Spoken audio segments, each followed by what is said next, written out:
ভারতের উত্তর পূর্ব দিল্লির সিলামপুরে কুনাল কুমার নামে ১৭ বছর বয়সী এক তরুণকে ছুরিকাঘাতে হত্যার ঘটনায় ব্যাপক উত্তেজনা ছড়িয়েছে। বৃহস্পতিবার সন্ধ্যা ৭:৩০টার দিকে বাড়ির কাছে দুধ কিনতে গিয়ে নির্মমভাবে খুন হন কুনাল। প্রত্যক্ষদর্শীরা জানিয়েছেন, ৫ যুবক মিলে ধারালো অস্ত্র দিয়ে কুনালকে বেশ কয়েকবার ছুরিকাঘাত করে পালিয়ে যায়। সিলামপুরের যে ব্লকের গলির ভেতর দিয়ে তাকে দ্রুত উদ্ধার করে হাসপাতালে নিয়ে যাওয়া হলেও বাঁচানো যায়নি।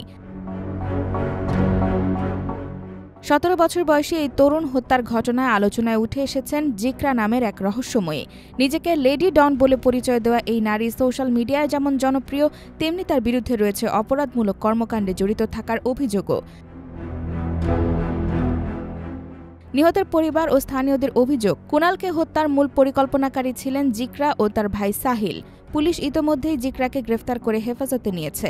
কুনালের বোন ভারতীয় সংবাদ মাধ্যম IANSকে বলেছে, সে আমার ছোট ভাই, দুধ আনতে গিয়েছিল, কেউ তাকে বাইরে ডেকে নিয়েছিল। ওই লেডি ডন জিকরা এই ঘটনার সঙ্গে জড়িত।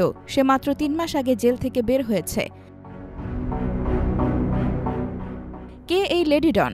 জিকরা নিজেকে ইনস্টাগ্রামে লেডি ডন বলে পরিচয় দেন। একসময় তিনি এক গ্যাংস্টারের স্ত্রীর হয়ে কাজ করতেন।